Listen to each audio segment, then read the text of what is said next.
nên hôm nọ bây ta tỏ tô mua xi nhó cho tạt sơ lưỡi khoảng sông nữa đó cái gì đóแต่ชินอนได้ลอกเกอร์ดิไปอัดแทกขนาดตัวนี้สุดเลยใช้ได้ตัวโตนู้นน่ะยังนู้นตีเก่าจั่วเจ้าดูจีเลี้ยวผ่านหนึ่งเก่านะได้เหมือนรอชับเปล่าย้อนตัวตาเฉลยเนาะอันนี้ตาต่อเกินทิวชิเนาะ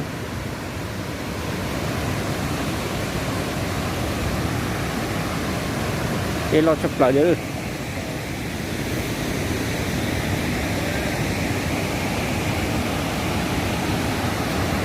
chỉ lo để tiêu rồi thay được ta nó lên mà đặt chủ siêu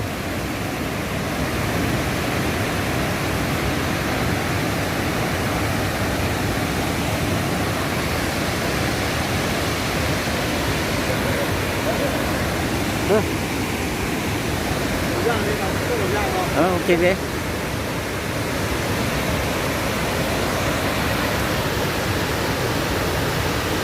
ตัดเฉลยได้ของเราเนี่ยมันรอดชับปลายแล้ว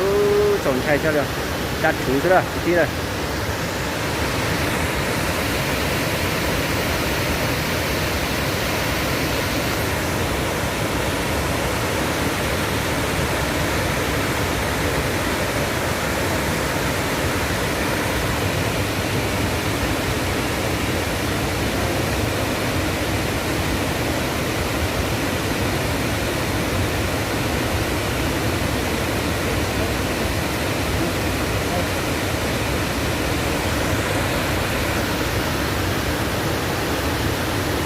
ไม่เกิดแค่